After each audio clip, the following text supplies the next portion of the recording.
Assalamualaikum warahmatullahi wabarakatuh. Om Swastiastu.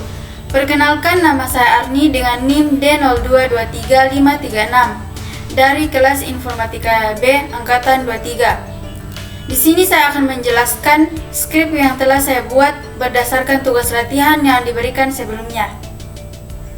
Di sini ada latihan 1 yang pertama, Doctype HTML. Nah, Doctype HTML ini berfungsi untuk menginformasikan ke browser bahwa dokumen ini adalah dokumen HTML atau untuk menyatakan tipe dokumen. Kemudian ada tag HTML. Tag HTML ini adalah tag utama yang membungkus semua konten halaman web. Jadi semua elemen-elemen HTML ada di dalam tag ini. Kemudian berikutnya ada head. Head ini bagian yang berisi tentang informasi halaman web seperti judul. Nah, title ini digunakan untuk mengatur judul yang akan tampil di tab browser. Misalnya saya isi di sini halaman HTML sederhana, maka akan muncul di tab browser tersebut HTML sederhana, halaman HTML sederhana. Berikutnya ada body. Body ini berisi semua konten yang akan tampil di halaman web seperti gambar, teks, tabel, dan lain sebagainya. Kemudian ada tag H1. Tag H1 ini digunakan untuk membuat judul atau untuk menentukan judul. Misalnya di sini saya isikan selamat datang di halaman saya, maka di browser akan muncul judulnya. Nah, H1 ini atau tag H1 ini merupakan heading utama atau yang paling besar. Lalu ada tag P. Tag P ini digunakan untuk membuat paragraf. Di sini saya isikan berikut ini adalah daftar mata kuliah hari Senin. Jadi saya membuat daftar kuliah yang akan masuk pada hari Senin. Nah, untuk membuat daftar tersebut saya menggunakan tag OL karena saya akan membuat daftar beraturan dari jam pertama hingga jam terakhir. Untuk mengisi daftar tersebut kita menggunakan tag LI. Jadi tag LI ini digunakan untuk mengisi elemen daftar tersebut.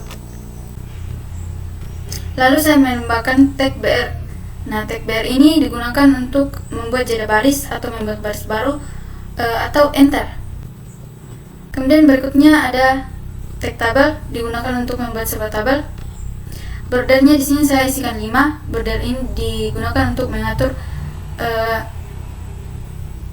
garis tepi pada tabel. Kemudian ada cell spacing, saya isikan nilai 1. Cell spacing ini digunakan untuk mengatur jarak antar sel. Jadi jarak antar sel nama, usia, alamat, dan seterusnya. Kemudian ada cell padding, saya isikan nilai 5. Cell padding ini digunakan untuk mengatur jarak antar teks. Misalnya nama dan usia, kita ingin mengatur. Kemudian saya menambahkan elegant. Elegant ini digunakan untuk mengatur posisi tabel.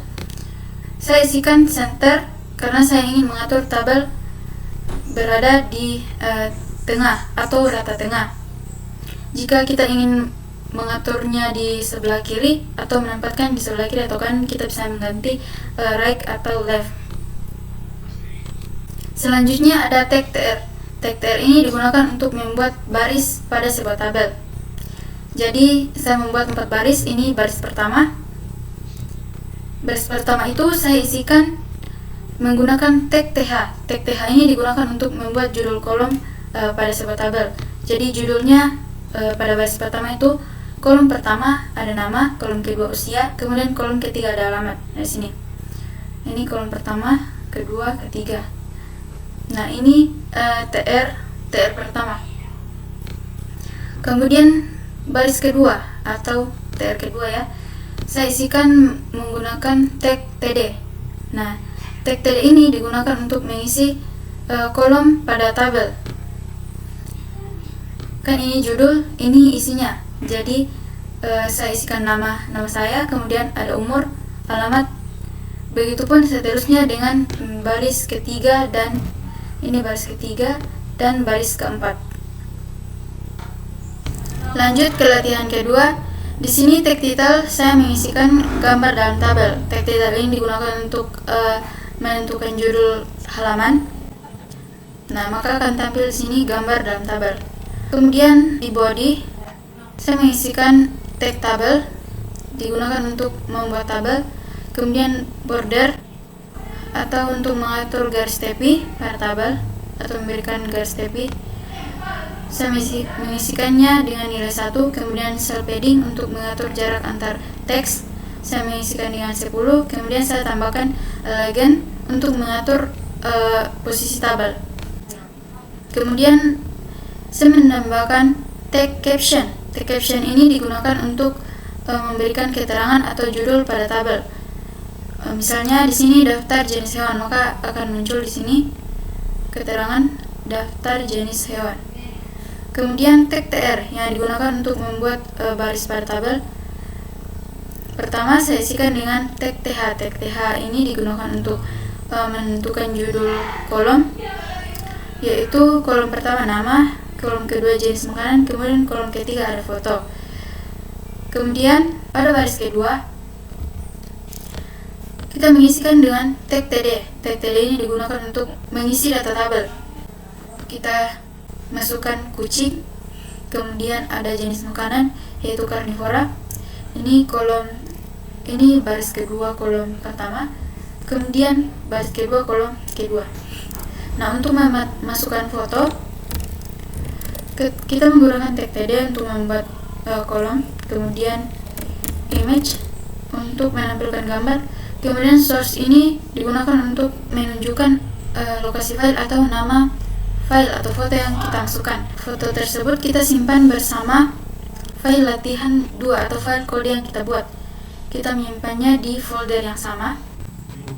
Sini saya sudah menyimpan di folder yang sama. Ini ada latihan 2, kemudian ada foto yang akan saya masukkan. Nah, kita memasukkannya dengan mengetikkan nama foto. Yang pertama ada kucing. Nah, di sini nama fotonya kucing. Karena saya sudah mengganti, kemudian kucing, maka akan otomatis tampil di sini nama filenya atau nama gambarnya. Kemudian alt ini berfungsi untuk memasukkan nama foto jika foto tersebut tidak ditampilkan.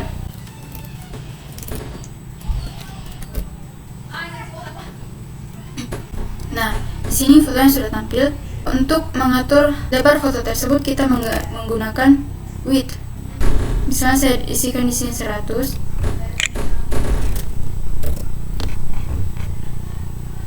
Nah, maka akan berubah. Kemudian tag tr ketiga atau untuk mengatur baris ketiga, menambahkan baris ketiga. Di sini tag td atau menambah data tabelnya, ada nama singa, kemudian karnivora atau jenis makanan. Kemudian kita menambahkan gambarnya menggunakan tag td, kemudian image untuk menampilkan gambar tersebut. Nah, di sini ada muncul nama foto atau file yang telah kita simpan. Begitupun dengan baris keempat.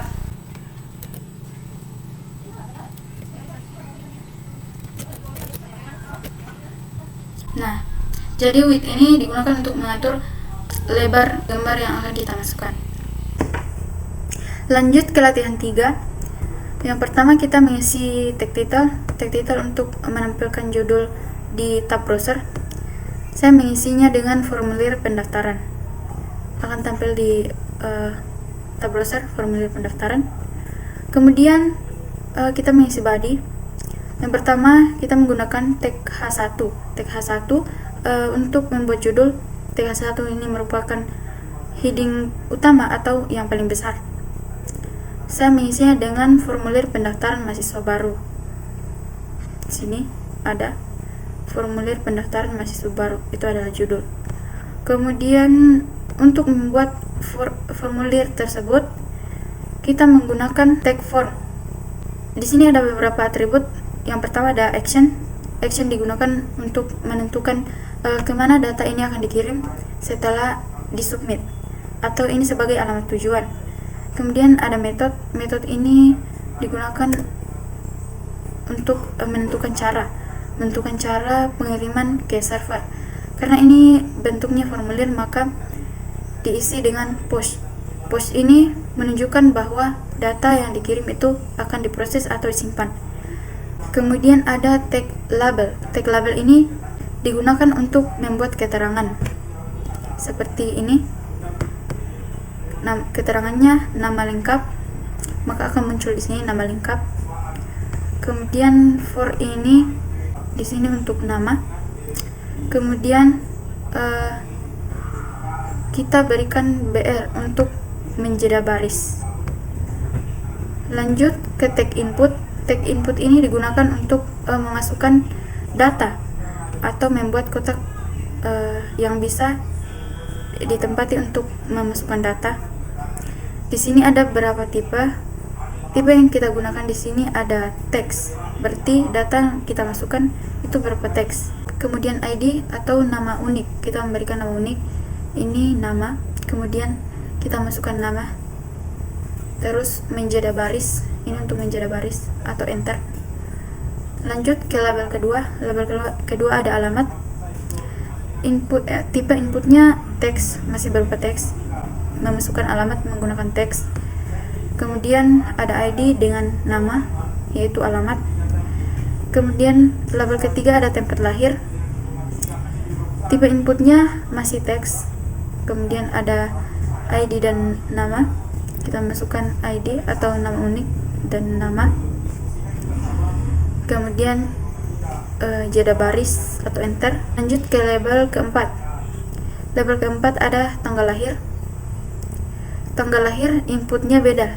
Di tag input atributnya tipe date atau tanggal. Di sini kita bisa memasukkannya menggunakan angka atau memilih di sini.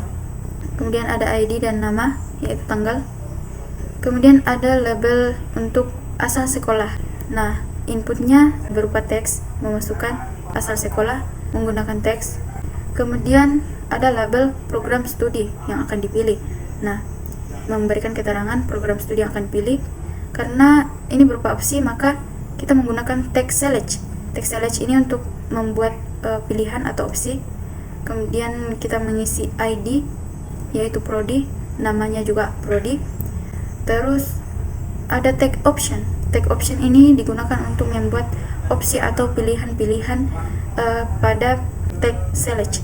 Untuk mengisinya ada atribut value, yaitu informatika, industri, kemudian mesin. Jika kita memilih teknik informatika, maka yang disimpan adalah informatika. Itu kegunaan dari value. Kemudian ada opsi kedua, yaitu teknik industri, value-nya industri. Opsi ketiga teknik mesin, value-nya mesin. Kemudian kita membuat jeda baris lagi. Label berikutnya ada pesan singkat. Nah, di sini ada keterangan untuk mengisi pesan singkat. Label ini kan keterangan. Kemudian kita membuat kotak untuk mengisi pesan singkat tersebut menggunakan tag text area. Nah, tag text area ini memiliki beberapa atribut. Yang pertama ID, kita memasukkan nama unik, kemudian ada nama, kemudian rows. Rows ini digunakan untuk mengatur baris pada kotak ini atau area teks yang dibuat. Misalnya kita memasukkan 4, maka ada 4 baris yang bisa kita isi, atau kita bisa mengisi 4 baris hingga 4 baris. Kemudian ada calls. Calls ini untuk menentukan lebar kotak ini atau menentukan lebar sesuai karakter. Misalnya ini kita isi callsnya kita isi 50, maka ini dapat diisi 50 karakter per baris. Kemudian yang terakhir ada input untuk memasukkan ini tombol kirim. Tipenya kita tidak menggunakan teks, tidak menggunakan date, tapi kita menggunakan submit. Itu artinya kita membuat tombol untuk mengirim. Kemudian value-nya kita kirim, kita beri nama kirim.